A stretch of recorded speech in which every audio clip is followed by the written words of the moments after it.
दोस्तों, मेरी शादी होने के बाद मेरे ससुराल में मेरे जेठ जी ही थे जो मेरे से अच्छे से बातचीत करते थे। फिर कुछ महीने बाद ही मेरे जेठ जी रोज मुझे, दोस्तों मेरा नाम श्वेता है, हम 3 बहनें और 2 भाई थे। मैं सब भाई बहन में सबसे छोटी थी। मेरे सारे भाई बहनों की शादी हो चुकी थी। मेरी एक बहन की डिवोर्स हो चुकी थी क्योंकि उसका पति उसे बहुत ज्यादा मारता पीटता था। इसलिए अब वो ससुराल से मायके में ही रहने लगी थी। अब सिर्फ शादी से मैं ही बची हुई थी।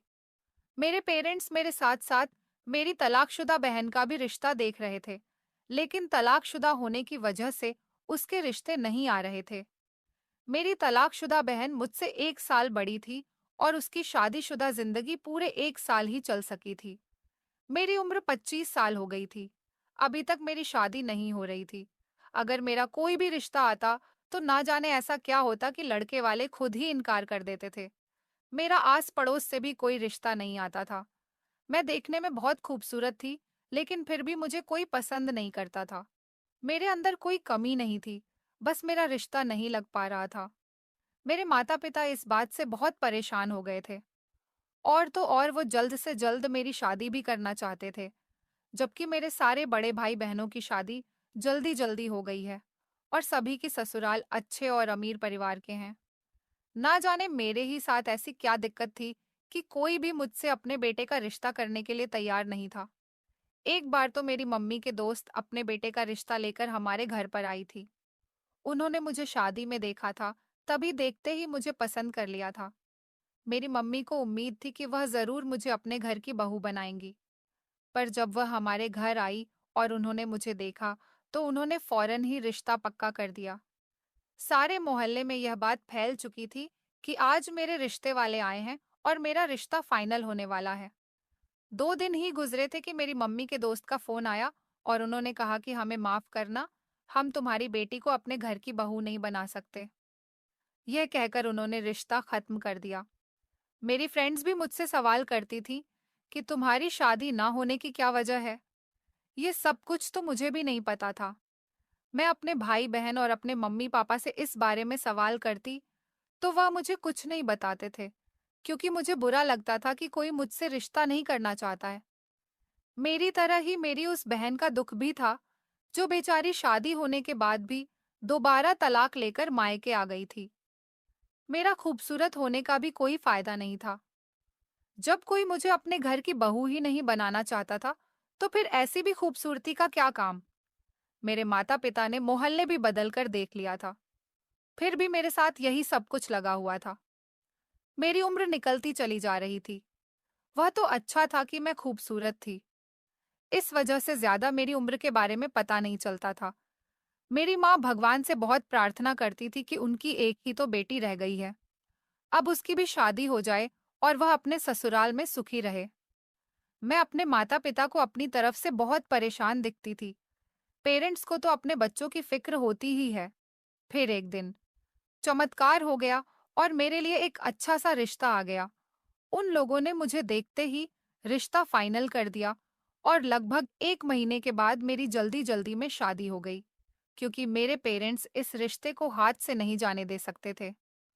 मेरी शादी नायडू के घर में हुई थी। अब मेरी तलाकशुदा वाली बहन ही शादी से रह गई थी और मेरे घर वाले उसके लिए भी अच्छा रिश्ता तलाश कर रहे थे, पर अभी तक उसके लिए कोई सही रिश्ता नहीं मिल सका था। मेरी बहन का नाम कनक था। मेरे माता पिता भी ज्यादा अमीर लोग नहीं थे। मेरे ससुराल में मेरी सास जेठ और मेरे पति रहते थे। बाकी घर में कोई नहीं था। घर बहुत अच्छा बना हुआ था। मेरे पति का नाम मुकेश था और मेरे जेठ का नाम सुनील। दरअसल मेरे जेठ ने शादी नहीं की थी, वह भी नहीं थे और लोगों के बाल काटते थे। दोनों भाई एक ही दुकान पर लगे हुए थे। मेरे जेठ ने अपनी माँ से कहा था कि पहले मैं अपने छोटे भाई की शादी करना चाहता हूँ, उसके बाद मैं अपनी शादी कर लूंगा। शायद किस्मत में मेरे पति की ही शादी पहले लिखी हुई थी, इसलिए पहले मेरे पति की शादी हो गई। मुकेश देखने में बहुत अच्छे थे और अब उन्होंने मुझे शादी की रात देखा, तो वह मुझे देखते ही कंफ्यूज हो गए थे। उन्हें अपनी आंखों पर विश्वास नहीं हो रहा था कि उनको इतनी खूबसूरत पत्नी भी मिल सकती है। मेरे पति के हाथ पैर घबराहट की वजह से फूल गए थे। मुझे लगा कि इतना नर्वस होना तो नॉर्मल सी बात है, पर मेरा पति तो बेहोश ही हो गया था। सारे रिश्तेदारों को कमरे के अंदर आना पड़ गया था। अच्छा खासा मजाक बन गया था, क्योंकि सारे मेहमान ही बहुत हंस रहे थे। पर मेरा जेठ काफी परेशान था। थोड़ी देर के बाद मेरे पति की हालत तो ठीक हो गई थी और वह ऐसे रिएक्ट कर रहे थे जैसे कोई बात ही नहीं हुई थी। फिर उसके बाद हम दोनों पति पत्नी ने प्यार भरी बातें की और फिर हम लोग सो गए। अगले दिन सारे मेहमान भी जा चुके थे और मेरी शादीशुदा जिंदगी की शुरुआत हो गई थी। शादी के अगले दिन मेरे पति के नंबर पर मेरी एक फ्रेंड की कॉल आ गई। उसने मुझे मुबारकबाद देने के लिए कॉल की थी। फिर अचानक बातों में मेरी फ्रेंड ने कहा कि तुम्हारे पति और जेठ नहीं है, तुम उन्हें हमारे घर पर भेज दो। मेरे पापा और दादाजी भी बाल कटवाना चाहते हैं। मैंने अपने पति से बात की तो उन्होंने कहा हम लोग तो बिजी रहते हैं क्योंकि हम अपनी दुकान पर काम करते हैं। मैंने अपने पति के जाने के बाद इस बारे में जेठ से बात की तो उन्होंने तो एक अजीब सी बात कही कि मैं किसी के घर नहीं जाता, जिसको जो भी काम है वह हमारी दुकान पर आ सकता है। मैंने कहा, भला घर जाने में बुराई ही क्या है? आपको घर जाने में ज्यादा पैसे मिलेंगे। काम तो एक जैसा ही है, दुकान हो या किसी का घर। और फिर मेरी फ्रेंड को जब पता चला कि आप लोग नहीं हो, तब उसने बड़ी उम्मीद के साथ मुझे फोन करके कहा कि तुम अपने पति और जेठ को भेज दो। अब आप दोनों ना सही, पर दोनों में से कोई एक तो चले जाओ। मैं नहीं चाहती कि मेरी फ्रेंड के सामने मेरी बात खराब हो। मैंने कहा मेरी फ्रेंड काफी अमीर है, उसके घर चले जाओ, वहां से आपको अच्छे खासे पैसे मिल जाएंगे। पर मेरे जेठ ने साफ इनकार कर दिया। मैं अपने जेठ की जिद देखकर हैरान रह गई थी कि भला यह किस तरह की जिद थी। मैंने अपनी फ्रेंड से माफी मांग ली और कहा कि मेरे जेठ और पति दोनों ही बहुत ज्यादा बिजी हैं, इसलिए तुम्हारे घर पर नहीं आ सकते। बाद में मुझे पता चला कि मेरे जेठ किसी के भी घर जाकर काम नहीं करते। जो भी कस्टमर होता है वो उनकी दुकान पर ही आता है। सब लोग कहते हैं कि मेरे जेठ पुराने नहीं हैं, इसलिए उनको मेरे पति से भी अच्छा काम आता है। मेरे पति ने ये वाला काम तो हाल ही में शुरू किया था, लेकिन इससे पहले वो गारमेंट्स की दुकान पर कपड़े बेचते थे। मेरे पति की और जेठ जी की दुकान बहुत अच्छी चलती थी। उनके पास काफी सारे कस्टमर आते थे, इसलिए वो दोनों भाई मिलकर दुकान संभाल रहे थे। फिलहाल ये बात तो खत्म हो गई थी, पर इस घर में काफी ज्यादा सुनसान थी। मैं सारा दिन घर में अकेले रहकर बोर हो जाती थी। मेरी सास मुझसे ज्यादा बातचीत नहीं करती थी। वह बहुत ज्यादा संस्कारी औरत थी और हमेशा अपने कमरे में रहकर पूजा पाठ करती रहती थी। मैं घर का सारा काम करती थी। अपनी सास का खाना और उनकी दवाइयाँ मैं उनके कमरे में ही जाकर देती थी। लेकिन मुझे बहुत सुकून था कि मुझे यहाँ पर ज्यादा काम नहीं करना पड़ता था। ज्यादा बड़ी फैमिली नहीं थी, इसलिए मैं जल्दी जल्दी काम करके फ्री हो जाती थी। एक सास ही तो थी, वह भी सारा दिन अपने कमरे में रहती थी और उन्हें मेरे किसी भी काम से कोई मतलब नहीं होता था। वह मेरी लाइफ में इंटरफेयर नहीं करती थी। बाकी मुझे इन सब लोगों के काम करने पर कोई ऐतराज नहीं होता था। एक दिन हमारे घर पर पड़ोस की ही एक औरत घर आई थी। उन्होंने मुझे देखा तो वह बहुत खुश हुई थी। वह मेरी सास से मिलने के लिए आई थी, पर मेरी सास सो रही थी, इसलिए वह मेरे पास ही मुझसे बात करने के लिए बैठ गई। वह मुझे देखकर कहने लगी, बहू, तुम इतनी खूबसूरत हो, तुम्हें तो बहुत अच्छा रिश्ता मिल सकता था, तो फिर तुम यहाँ क्यों आ गई? तुम्हारे माता पिता ने कुछ सोच समझकर तुम्हारी शादी नहीं की क्या? खूबसूरत लड़कियों के रिश्ते तो बड़ी आसानी से और अपने लोगों के यहाँ ही लग जाते हैं। मैंने कहा कि यह सब तो भगवान की मर्जी की बात है। उसने जिसके साथ जोड़ी बनाई होगी, शादी तो उसी के साथ होनी है ना। थोड़ी देर के बाद मेरी सास जाग गई तो वह उनके कमरे में ही बातें करने के लिए चली गई थी। उनका चाय नाश्ता मैं करा चुकी थी। उस पड़ोसन के जाने के बाद मेरी सास ने मुझसे कहा कि ऐसे लोगों से बचकर रहना। यह इधर की बात उधर करने में बहुत माहिर है।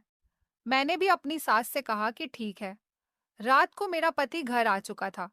उन्हें खाना दिया तो उन्होंने मुझसे खाना खाते खाते एक दो बातें की। उसके बाद कमरे में सोने के लिए चले गए थे। मेरे पति के साथ जब से वह बेहोश होने वाला हुआ था, वह मेरे करीब नहीं आ रहे थे। बस दूर दूर से ही मुझसे बात करते थे। उन्हें डर था कि वह कहीं फिर से बेहोश ना हो जाए। मैंने उस दिन के बाद से इस टॉपिक पर कोई बात नहीं की थी। पर इस घर में मेरे लिए टाइम गुजारना बहुत मुश्किल हो रहा था। मुझे नई नई शादी वाली कोई फीलिंग ही नहीं आ रही थी। न पति कोई प्यार मोहब्बत कर रहा था, न सास मेरे साथ ज्यादा बातचीत करती थी, और न ही मेरा पति मुझे कहीं घर से बाहर घुमाने फिराने के लिए ले गया था। मेरे पति और जेठ सुबह को अपनी दुकान पर जाते और शाम को 6:30 बजे तक घर वापस आते थे। मेरे पास करने को ज्यादा काम नहीं होता था, और कोई ऐसा काम नहीं था जिससे मैं थोड़ा अपना ध्यान बटा पाती। भगवान ने मुझे सूरत और शक्ल तो बहुत अच्छी दी थी, लेकिन हुनर मेरे अंदर कोई भी नहीं था। ना मैं ज्यादा पढ़ी लिखी थी, और ना ही मुझे सिलाई कढ़ाई जैसा कोई काम आता था जो मैं घर बैठकर कर लेती। एक दिन मैंने अपने जेठ को देखा। वो अपने काम से आते ही फोन में बहुत बिजी थे, जैसे कोई जरूरी चीज देख रहे हो। मैं अपने जेठ के पीछे जाकर बैठ गई कि चलो मैं यहाँ धूप में बैठकर सब्जी काट लेती हूँ। पर जैसे ही मेरे जेठ को महसूस हुआ कि मैं उनके पीछे बैठ गई हूँ और मेरी नजर उनके फोन पर पड़ सकती है, वह वहां से उठकर फौरन ही चले गए और दूसरी तरफ दीवार से टेक लगाकर बैठ गए। मैंने अपने जेठ से बड़े प्यार से कहा, भैया मुझे भी दिखाइए, जरा आप मोबाइल में क्या देख रहे हैं? यहाँ तो घर में देखने के लिए टीवी भी नहीं है। तो मेरे जेठ कहने लगे कि इसमें तुम्हारे देखने जैसा कुछ नहीं है। मुझे अपने जेठ पर बहुत गुस्सा आया। मेरे पति के पास भी तो स्मार्टफोन नहीं था। उन्होंने तो पुराने जमाने का कीपैड ही अपने पास रखा हुआ था। वह कहते थे कि मुझे टाइम नहीं मिलता है मोबाइल चलाने का। मैंने उनसे कहा था, लेकिन मेरे पास घर में काफी टाइम होता है। मैं ज्यादातर फ्री ही रहती हूँ। मुझे स्मार्टफोन दिला दो। पहले तो उन्होंने मना कर दिया, लेकिन जब मैंने उनसे बहुत जिद की तो कहा कि मैं अगले महीने ला दूंगा। मैं इस बात से बहुत खुश हो गई थी। एक दिन मुझे पता चला कि मेरी मोहल्ले के दोस्त की शादी है, और उसने मुझे मेरे घर आकर इनवाइट किया था। वह मेरे मोहल्ले की दोस्त थी, लेकिन मैंने अपने पति से कहा कि वह मेरी बहुत पक्की सहेली है, ताकि वह मुझे उसकी शादी में जाने की परमिशन दे दे। मेरे पति ने मुझे शादी में जाने की परमिशन दे दी, और मैं खूब अच्छे से तैयार होकर उसकी शादी में चली गई थी। हम लड़कियों के लिए यही तो एंजॉयमेंट होती है, जबकि पति हमेशा यही समझते हैं कि हम उनको दिखाने के लिए तैयार होती है।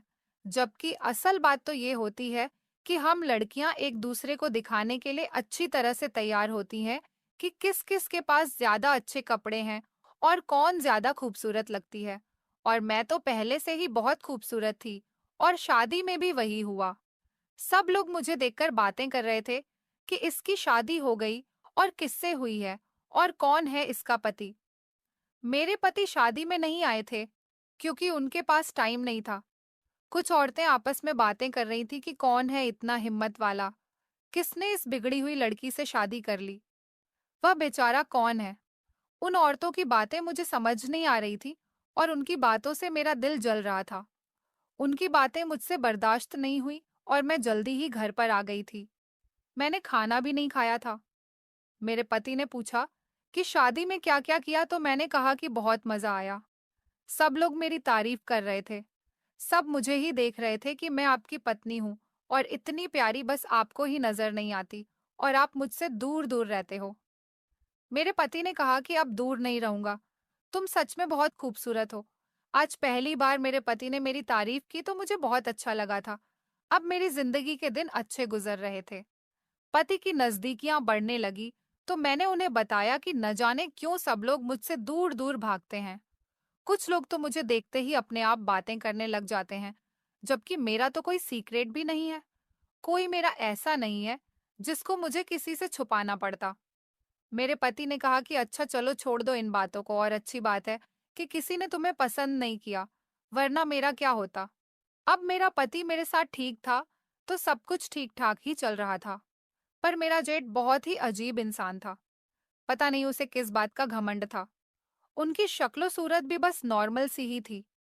रंग तो उनका बहुत काला था, और मेरे पति काफी गोरे चिट्टे थे। उनकी बहुत ही अजीब हरकतें थीं, और मेरी तो समझ नहीं आता था कि वह शादी क्यों नहीं कर लेते, जबकि उनकी काफी उम्र हो गई थी। वह तो हाथ मुंह धोकर मेरे पीछे पड़ गए थे। मेरी हर बात पर नजर रखते थे। ऐसा लगता था उनकी आंखें मुझ पर ही टिकी रहती हैं, जैसे वह मेरी किसी बात को पकड़ने की तलाश में है। पर ऐसा क्यों था? मैं तो ऐसा कोई काम नहीं करती थी। वह तो किसी जासूस की तरह मेरे पीछे पड़े रहते थे। जबकि शादी के शुरू के दिनों में ऐसा कुछ भी नहीं था। फिर अचानक मेरे जेठ को ऐसा क्या हो गया था? वह तो मेरा जेठ सारी रात मोबाइल पर लगा रहता था, कमरा बंद करके सोता था, जबकि उनका क्या काम था कि वह कमरा बंद करके सोए। कभी कभी दोनों भाई आपस में साथ बैठे होते और मेरे बारे में ही बातें कर रहे होते थे। मैंने अपने जेठ की जुबान से अपना नाम सुना था, जबकि उनको ऐसा क्या काम था जो वह मेरे पति से मेरे बारे में बातें कर रहे थे? क्या वह मेरे पति को मेरे खिलाफ भड़का रहे थे? लेकिन इतना सब होने के बाद भी मेरा पति मेरे साथ कोई ऐसी वैसी हरकत तो नहीं करता था। इसका मतलब कि हर बार मेरे जेठ का प्लान नाकामयाब हो जाता था। धीरे धीरे मुझे अपने जेठ से नफरत होने लगी थी, क्योंकि बड़ी मुश्किल से तो मेरे पति के साथ मेरा रिलेशन ठीक हुआ था और वह हमारी खुशियों के पीछे पड़ गए थे। आखिर वह ऐसा क्यों कर रहे थे? एक दिन तो बहुत ही अजीब हुआ था, और वह यह कि आधी रात को जब मेरी अचानक से आंख खुली तो मेरे पति बिस्तर पर मौजूद नहीं थे। मुझे बहुत ज्यादा प्यास लग रही थी और मैं पानी पीना चाहती थी, लेकिन कमरे में पानी नहीं था और मेरा पति भी कमरे में मौजूद नहीं था। मैंने बाथरूम में देखा तो बाथरूम का दरवाजा भी खुला हुआ था, मतलब कि मेरा पति वहां पर भी मौजूद नहीं था। मैंने बाहर जाने के लिए दरवाजा खोलने की कोशिश की तो मैं दंग रह गई थी कि दरवाजा नहीं खुल रहा था। बाहर से किसी ने दरवाजे को बंद कर दिया था। मैं हैरान रह गई थी कि यह क्या, किसी ने आधी रात को मुझे कमरे में बंद कर दिया। मैंने बुरी तरह से चिल्लाना शुरू कर दिया और दरवाजे को भी दोनों हाथों से पीटना शुरू कर दिया, धक्के देना शुरू कर दिया और जोर जोर से चीखने लगी कि दरवाजा खोलो, दरवाजा खोलो। थोड़ी देर के बाद मेरे पति ने ही दरवाजा खोल दिया था। मैंने देखा कि मेरे पति और जेठ दोनों ही कमरे के बाहर आंगन में बैठे हुए थे और शायद मेरा पति उसी के साथ बैठकर कोई बातचीत कर रहा था। लेकिन मुझे कमरे के अंदर बंद करने की क्या जरूरत थी? मैंने कहा कि यह सब कुछ क्या हो रहा है? बाहर से दरवाजा किसने बंद किया था? मेरे पति ने कहा कि वह मुझे आदत पड़ी हुई है कमरे से बाहर निकलते ही दरवाजा बंद करने की, इसलिए मैंने गलती से कमरे के दरवाजे को कुंडी लगा दी। चलो, मुझसे गलती हो गई। मैंने कहा, आपने कमरे का दरवाजा अंदर से बंद तो कर दिया, लेकिन आप इस टाइम पर बाहर क्या कर रहे हो? क्या बात है, कोई परेशानी है क्या? तो उन्होंने कहा कि नहीं, कोई परेशानी नहीं है। मैं भैया के साथ थोड़ी देर बैठ गया था, लेकिन दोनों की शक्ल से लग रहा था कि मेरे पति मुझसे झूठ बोल रहे हैं और ऐसा लगता था कि यह दोनों मेरे बारे में ही बातें कर रहे थे। तभी तो इन्होंने मुझे कमरे के अंदर बंद करके बाहर से दरवाजे की कुंडी भी लगा ली थी, ताकि मैं उन दोनों की बातें ना सुन लो। मेरे पति ने कहा कि तुम जाओ, मैं आता हूँ। मैंने कहा कि मुझे प्यास लगी है। उन्होंने कहा ठीक है, मैं तुम्हारे लिए पानी लेकर आता हूँ। वह जब पानी कमरे के अंदर लेकर आए, मैंने पानी पी लिया और कहा कि ये आप क्या कर रहे हो? मुझे बताते क्यों नहीं हो? आधी रात को आखिर ऐसी कौन सी बातें हो रही थी? तो वह कहने लगे कि तुम्हें पता तो है ना कि हम दोनों मिलकर घर चलाते हैं, तो बस घर खर्च की ही बातें कर रहे थे। ऊपर से माँ का भी ख्याल रखना होता है। बस यही सब बातें कर रहे थे और कुछ नहीं। मैंने कहा 11 बजे तक तो आप मेरे साथ सो गए थे। आधी रात को उठकर आपको यह बात कैसे याद आ गई कि आपको बातें करनी है? यह बात भला सुबह भी तो हो सकती थी ना? और मुझे कमरे के अंदर बंद क्यों किया आपने? ऐसे कोई अपनी पत्नी को कमरे के अंदर बंद नहीं करता। आपने जानबूझकर मुझे बंद किया। मेरे पति की शक्ल से लग रहा था कि वह मुझसे झूठ बोल रहे हैं, लेकिन उन्होंने बात बदल दी और कहा कि नहीं, मैंने तुम्हें जानबूझकर बंद नहीं किया और नींद नहीं आ रही थी, तो मैं उठकर बाहर चला गया था। देखा तो भैया भी जाग रहे थे। बस हम दोनों बातें करने बैठ गए। यह तो कुछ गलत नहीं हुआ। तुम तो बात के पीछे ही पड़ जाती हो। चलो सो जाओ। अब मैं हैरान थी कि एक तो मेरे पति गलती कर रहे थे और ऊपर से गुस्सा भी मुझ पर ही हो रहे थे। फिलहाल मैं भी सो गई थी, लेकिन इसके बाद मुझे ठीक से नींद नहीं आई थी। सुबह तक मैं सोचती रही कि यह लोग आपस में क्या बातें कर रहे थे। अब मैं नोटिस कर रही थी कि अक्सर मेरे पति और जेठ आपस में कोई ना कोई बातचीत कर रहे होते थे और मुझे लगता था कि बात मेरे बारे में ही हो रही है। एक बार मैं अपनी एक फ्रेंड से बात कर रही थी। वह मेरे घर आई थी। जब मैंने उसे पूरी बात बताई कि किस तरह से शादी से पहले लोग मुझसे दूर भागते थे और कोई भी मुझे अपने घर की बहू बनाने के लिए तैयार नहीं था, जबकि मेरे अंदर कोई कमी नहीं है। मेरी फ्रेंड ने कहा कि औरत के अंदर एक कमी ऐसी होती है, इसके बारे में उसे कभी कुछ पता नहीं होता। शायद उसे बाद में पता चलता है। तुम भी तो कहीं बांझ नहीं हो गई। हो सकता है तुम्हारे माता पिता को इस बारे में पता हो और उन्होंने तुम्हें इस बारे में बताना ठीक नहीं समझा हो, क्योंकि तुम बच्चा पैदा नहीं कर सकती हो। लोग औलाद के लिए ही तो शादी करते हैं, और हो सकता है कि तुम्हारे अंदर यह कमी हो। उसने मुझे किसी की कहानी बताई थी कि एक 10 साल की उम्र की लड़की थी और उसे बचपन में ही पता चल गया था कि वह कभी माँ नहीं बन सकती, और फिर उसकी शादी भी नहीं हो रही थी। मेरे दिल में भी यही डर था, क्योंकि मेरी शादी को भी तो 8 महीने हो गए थे और अभी तक मेरे पास भी कोई बच्चा नहीं था। लेकिन अचानक से मेरी तबीयत खराब हुई। मैं अपनी सास के साथ डॉक्टर के पास चली गई थी, जिसकी दुकान करीब में ही थी। उन्होंने मेरे कुछ टेस्ट करवाए और बताया कि मैं प्रेग्नेंट हूँ और माँ बनने वाली हूँ। यह बात सुनकर मेरी सास बहुत खुश हो गई थी, क्योंकि यह मेरी एक ऐसी फिक्र थी जो कि अब खत्म हो गई थी। इसका मतलब यह था कि एक औरत की हैसियत से अब मेरे अंदर कोई कमी नहीं थी। फिर लोग क्यों मुझसे दूर भागते थे? ये बात मुझे आज तक समझ नहीं आई थी। डॉक्टर ने मेरा चेकअप किया और उन्होंने बताया कि आपका दूसरा महीना चल रहा है और आपका बच्चा बहुत कमजोर है, इसलिए आपको अपना बहुत ख्याल रखना होगा। घर आते ही सबसे पहले यह बात मैं अपने पति को बताना चाहती थी, लेकिन जब मैं और मेरी सास घर आए, तो मेरे जेठ घर में बैठे हुए थे और फिर से अपने मोबाइल में बिजी थे। मेरी सास रास्ते में से ही मिठाई का डिब्बा लेकर आ गई थी। उन्होंने आते ही पहले मेरे जेठ को मिठाई खिलाई। उन्होंने कहा कि माँ, आखिर यह मिठाई किस बात के खिला रही हो? मेरी सास ने खुशी खुशी उन्हें ये गुड न्यूज़ सुनाई और कहा कि अब तुम ताऊजी बनने वाले हो और इस घर में तुम्हारा भतीजा भतीजी आने वाला है। मैंने अपने जेठ की तरफ ताना मारते हुए कहा कि बस माँ जी, इतनी खुशी मत मनाओ। कहीं ऐसा ना हो कि मेरी खुशी को किसी की नजर लग जाए। यह कहते हुए मैं कमरे में चली आई, क्योंकि मुझे वैसे भी अपने जेठ पर बहुत गुस्सा आ रहा था। पति को मैंने अपने जेठ से कॉल करवा के बहाना करके घर बुला लिया था कि घर में खाने को कुछ नहीं है, खाने का सामान लेकर आ जाओ। जब वह सामान लेकर आए तो मैंने उन्हें ये खबर सुनाई। वह बहुत ज्यादा खुश हुए थे और उन्होंने बाहर जाकर यह बात अपने भैया को बता दी। वह भी बहुत खुश हुए थे और उनको आशीर्वाद देने लगे थे। मैंने अपने दिल में सोचा कि मेरे जेठ को मैं अच्छी नहीं लगती, तो मेरे बच्चे कैसे अच्छे लगेंगे। हमारे घर में खुशियां ही खुशियां झूमने लगी थी। मेरी सास ने मेरी नजर उतारी और उन्होंने मेरे पति को बताया कि बहू को कमजोरी है, इसलिए उसे अपना बहुत ख्याल रखना होगा। मेरे पति ने कहा कि घर के सारे काम छोड़ दो, अब तुम्हें आराम ही करना होगा।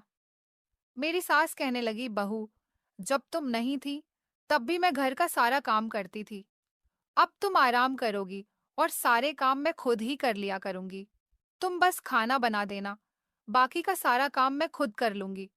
बस तुम आराम करो। इतने सालों बाद मेरे घर में बच्चों की किलकारी गूंजने वाली है। मैं अपने ससुराल वालों की इतनी मोहब्बत देखकर बहुत ज्यादा खुश हो गई थी। लेकिन फिर अगली रात कुछ ऐसा हुआ कि मुझे ऐसा महसूस हो रहा था जैसे मैंने कोई सपना देख लिया हो, जैसे मैं अपने कमरे से बाहर निकलकर गई थी, लेकिन सुबह उठी तो यह सिर्फ सपना ही था। अगले दिन जब मैंने अपने जेठ को सुबह का नाश्ता बनाकर दिया, तो मेरे जेठ ने मुझसे कहा कि श्वेता, अब मैं परेशान हो गया हूँ, ऐसा मत किया करो। अब तो तुम माँ भी बनने वाली हो, अब तुम्हें सारी बातें समझनी चाहिए। मैंने कहा, भैया, ये आप कैसी बातें कर रहे हो? उन्होंने मेरी किसी बात का कोई जवाब नहीं दिया और वह इतना कहकर वहां से उठकर चले गए थे। मुझे समझ नहीं आ रहा था कि वह आखिर किस बारे में बातें कर रहे थे कि अब तो ये सब कुछ मत करो, मैं तंग आ गया हूँ। मैं ऐसा क्या कर रही थी और उसका नुकसान मेरे जेठ को हो रहा था, जिससे वह तंग आ गए थे। मैंने यह बात अपने पति को बताई कि आखिर भैया का इस बात से क्या मतलब है और वह मुझे ऐसी बातें क्यों कहकर गए। लेकिन मैं क्या करती, मुझे कुछ समझ नहीं आ रहा था। फिलहाल मैंने इस बात पर कोई एक्शन नहीं लिया और मेरे पति ने भी कहा था कि मैं भैया से खुद बात कर लूंगा। एक दिन मैं अपने जेठ के कमरे की सफाई कर रही थी, तभी अचानक मुझे उनके कमरे के फर्श पर एक पर्चा पड़ा हुआ मिला। मैंने उसे खोलकर देखा तो मैं हैरान रह गई थी। इस पर किसी का नंबर लिखा हुआ था। मैंने उसे संभाल कर टेबल पर रख दिया था। लेकिन फिर मैंने दोबारा से वह पर्चा उठाया और खोलकर देखा। यह नंबर मुझे जाना पहचाना सा लग रहा था और फाइनली मैं इस नंबर को पहचान भी गई थी। यह तो मेरी बहन का नंबर था, कनक का, जो तलाक लेकर अपने पति से झगड़ा करके घर पर आ गई थी। लेकिन मेरी बहन का नंबर आखिर मेरे जेठ के पास क्या कर रहा था? मैं परेशान हो गई थी और सोचने लगी थी। और मुझे बहुत गुस्सा आ रहा था कि मेरी बहन का नंबर मेरे जेठ के पास क्यों है और इन दोनों का आपस में क्या कांटेक्ट है। मैंने फौरन ही अपने पति के मोबाइल से अपनी बहन को कॉल किया और उससे कहा कि मेरे जेठ के कमरे से तुम्हारा नंबर मिला है। मैं समझ गई थी कि मेरी तलाकशुदा बहन का अफेयर मेरे जेठ के साथ चल रहा है। तभी तो उनके कमरे से मुझे मेरी बहन का नंबर मिला। इसलिए मैंने अपनी बहन को फोन किया और मैंने जब अपनी बहन के नंबर पर फोन किया तो मेरी मम्मी ने कॉल रिसीव की थी। मैंने मम्मी से कहा कि कनक का नंबर मेरे जेठ के कमरे से मिला है। अब मैं इस बारे में कनक से घर पर आकर ही बात करूंगी। मेरी मम्मी ने कहा तुम्हें घर आने की कोई जरूरत नहीं, तमाशा मत बनाओ। मैंने कहा कि तो फिर कनक को क्या काम है मेरे जेठ के साथ? क्या कनक मेरे जेठ से बातें करती है? मम्मी ने कहा खामोश हो जाओ और अपने काम से काम रखो। ये कहकर मम्मी ने कॉल कट कर दी।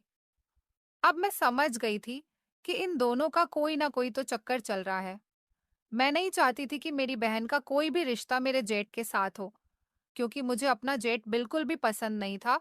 इसलिए मैं अपनी बहन को अपने जेठ से बचाकर रखना चाहती थी। मैंने अगले ही दिन अपनी सास और पति को बिठाकर सारी बात बताई। मैंने अपने चेहरे पर कोई भी गुस्सा नहीं लाया हुआ था, बल्कि बहुत ही प्यार और तसल्ली से बात की थी। मैं नहीं चाहती थी कि मेरी सास को अपने बेटे की बात सुनकर बुरा लगे। मौके पर ही मेरे जेठ भी आ गए थे, तो मैंने उनसे सवाल किया कि यह सब कुछ क्या हो रहा है और उनको यह भी बता दिया कि क्या इस बारे में मेरी मम्मी भी जानती हैं। मेरे जेठ ने कहा कि श्वेता, दरअसल मैं तुम्हारी तलाकशुदा बहन के साथ शादी करना चाहता हूँ और मैं उसे पसंद करने लगा हूँ। हाँ, यह गलत बात है कि मुझे इस बारे में तुम्हें पहले ही बता देना चाहिए था। मैंने उसे तुम्हारी शादी में पसंद किया था। जब मुझे पता चला कि उसकी तलाक हो गई थी और उसका पति उसे बहुत मारता था। तुम्हारी बहन बहुत मासूम है। मुझे उसकी मासूमियत अच्छी लगी थी, इसलिए मैंने फैसला किया कि मैं उससे शादी करूंगा और इसे अपने घर में जगह दूंगा। हम दोनों की आपस में बातचीत होने लगी। लेकिन फिर तुम्हारी शादी के कुछ दिनों के बाद मुझे कनक ने एक ऐसी बात बताई जिसे सुनकर मैं हैरान रह गया था। मैंने बड़ी हैरानी से अपने जेठ की तरफ देखते हुए कहा कि कौन सी बात है, मेरी ऐसी कोई बात नहीं है जिससे आपको हैरान होना पड़े। मैंने अपने पति और सास की तरफ देखकर कहा, मेरी ऐसी कोई बात नहीं है। मैं उन लड़कियों में से नहीं हूं जिनका कोई मैटर हो। मेरा कोई बॉयफ्रेंड भी नहीं था। मेरी तो कभी किसी लड़के के साथ फ्रेंडशिप भी नहीं हुई। मैंने अपने जेठ की तरफ रिक्वेस्ट करते हुए कहा कि बताइए कि मेरी बहन ने आपको क्या बताया है जिसकी वजह से आप हैरान हो गए हो, और मुझे पता है कि आप मेरी बहन के कहने की वजह से ही मुझ पर अपनी नजर रखने लगे थे। मेरी बहन ने आपको जो भी बताया वो झूठ ही होगा, क्योंकि मैं उससे कहीं ज्यादा खूबसूरत हूँ। वह मुझसे पूरे 1 साल बड़ी है और मुझसे शादी से पहले बहुत झगड़ती थी। इसलिए उसने मुझसे बदला लेने के लिए ही आपको मेरे खिलाफ भड़काया होगा। मेरे जेठ ने कहा कि उसने मुझे जो भी बताया है वह सब कुछ सच है, क्योंकि मैंने तुम्हारे माता पिता से भी बात की थी। उन्होंने भी कहा था कि यह बात सच है, लेकिन उन्होंने हमें शादी से पहले इसके बारे में कुछ नहीं बताया था। शादी के बाद ही मुझे तुम्हारी बहन की वजह से सब कुछ पता चला, और इसी सब को लेकर हम दोनों भाई आपस में बातें किया करते थे कि तुम्हारा बहुत ज्यादा ख्याल रखना होगा। मैंने कहा कि मेरा क्यों ख्याल रखना होगा? मैं ऐसा क्या करती हूँ? क्या मैं घर से बाहर निकल जाती हूँ? मैं तो यही समझ रही थी कि यह लोग मुझे कैरेक्टरलेस कह रहे हैं। फिर मेरे जेठ ने कहा कि तुम्हारा ख्याल रखने से मतलब है कि तुम्हें बंद करके रखना होगा। फिर उन्होंने मुझे असल बात बताई, तो मैं सुनकर हैरान रह गई थी, क्योंकि यह रात जानने के बाद मेरी जिंदगी की सारी उलझनें मुझसे दूर चली गई थी। क्योंकि रात जानने के बाद मुझे मेरे सारे सवालों का जवाब मिल गया था। दरअसल मुझे नींद में चलने की बीमारी थी और नींद में चलकर ही मैं हमेशा किसी दूसरे इंसान के कमरे में जाकर सो जाती थी या फिर घर से बाहर निकल जाती थी।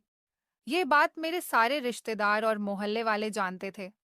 मुझे इस बारे में कभी कुछ नहीं पता था, क्योंकि मेरे माता-पिता नहीं चाहते थे कि अपनी इस बीमारी को सुनकर मैं अपना दिल छोटा करूं और अपनी इस बीमारी की वजह से मैं कहीं डिप्रेशन का शिकार ना हो जाऊं।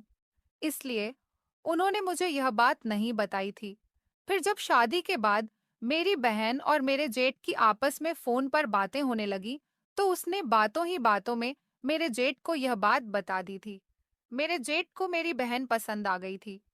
उन्होंने मेरी शादी में ही उसको पसंद कर लिया था और मेरी बहन भी मेरे जेठ के साथ शादी करने के लिए तैयार थी। मेरे जेठ ने इस बारे में मेरे माता-पिता से बात कर ली थी और कहा था कि वह उनकी तलाकशुदा बेटी से शादी करना चाहते हैं और जल्द ही वह इस बारे में अपने घर पर मुझे और अपनी माँ को भी बता देंगे। मेरे माता-पिता को इस रिश्ते से कोई ऐतराज नहीं था, क्योंकि मैं भी अपनी ससुराल में अच्छी रह रही थी। एक ना एक दिन तो मेरे ससुराल वालों को ये बात पता चल जानी ही थी। मेरे माता-पिता ने ये बात मेरे ससुराल वालों को शादी से पहले इसलिए नहीं बताई थी कि जिन लोगों को ये बात पता होती थी, वो लोग मुझसे शादी नहीं करते थे। बड़ी मुश्किल से तो यहाँ पर मेरा रिश्ता लगा था। एक दिन मेरे जेठ को जब एहसास हुआ कि मैं नींद में चलकर उनके कमरे में जाकर सो गई, तो वो बहुत ज्यादा हैरान रह गए थे और उन्होंने ये बात मेरे पति से की थी। और फिर इस तरह से मेरे पति को भी पता चल गया था और मुझे कभी इस बारे में पता नहीं चला, क्योंकि मेरी नींद बहुत पक्की थी। मेरे पति ने मेरे घर वालों से बात की, तो उन्होंने कहा कि यह बात सच है और उनकी बेटी को नींद में चलने की बीमारी है।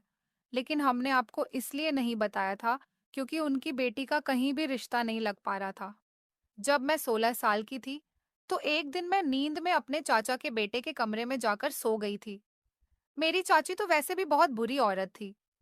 उन्होंने इस बात का गलत मतलब निकालकर सारे मोहल्ले में इस बात को आग की तरह फैला दिया था और सब लोगों को यही भरोसा दिलाया था कि मैं गलत लड़की हूँ और जबरदस्ती लड़कों के कमरे में जाकर सो जाती हूँ।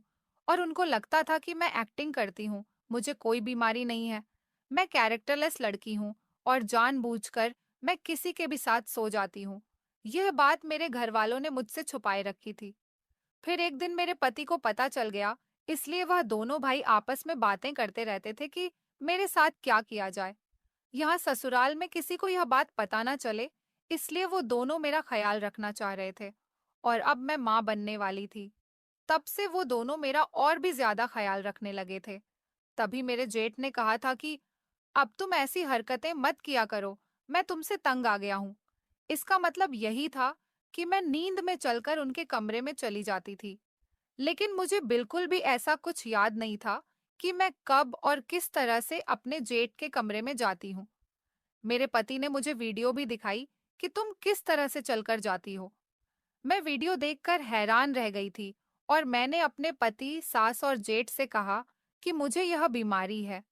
इस बारे में तो मुझे कुछ नहीं पता था, लेकिन मैंने आप लोगों को जितना भी तंग किया, उसके लिए आप मुझे माफ कर दो। मेरी सास और जेठ ने कहा कि इसमें तुम्हारी कोई गलती नहीं। मैंने अपने पति से कहा था कि क्या इस बीमारी की वजह से कल को मुझे कोई नुकसान पहुंच जाए या मैं लाचार हो जाऊं, मुझे कोई और बीमारी हो जाए, तो क्या तुम मुझे अकेला छोड़ दोगे? मेरे पति ने कहा कि यह तुम्हारी गलतफहमी है। मैं तुम्हें बहुत प्यार करता हूँ। मैं भला तुम्हें कैसे छोड़ सकता हूँ? मुझे तुम पर पूरा भरोसा है, इसलिए तो मैं तुम्हारा ख्याल रखता हूँ। यह तुम्हारे अच्छे होने की पहचान है कि तुमने इतने अच्छे तरीके से मेरे घर की गृहस्थी को संभाल कर रखा है। ऐसा ना हो कि किसी दिन नींद में तुम घर से बाहर निकल जाओ और तुम्हारे साथ कुछ गलत हो जाए। इसलिए मैं और भैया तुम्हारे लिए परेशान रहते थे। और तुम्हें पता है, जब मुझे पता चला कि तुम्हें ये प्रॉब्लम है, तो थोड़ी देर के लिए मैं भी परेशान हो गया था। लेकिन फिर भैया ने मुझे तसल्ली दी और उन्होंने कहा कि श्वेता बीमार है, वह अपनी मर्जी से ऐसा कुछ नहीं करती। उन्होंने मुझे बहुत समझाया और उस दिन के बाद से ही मैंने फैसला कर लिया था कि मैं तुम्हें यह बात पता चलने नहीं दूंगा। अगर तुम्हें यह बात पता चली, तो तुम्हें बहुत दुख पहुंचेगा। मैंने अपने जेठ से माफी मांगी और कहा कि मुझे माफ कर दीजिए।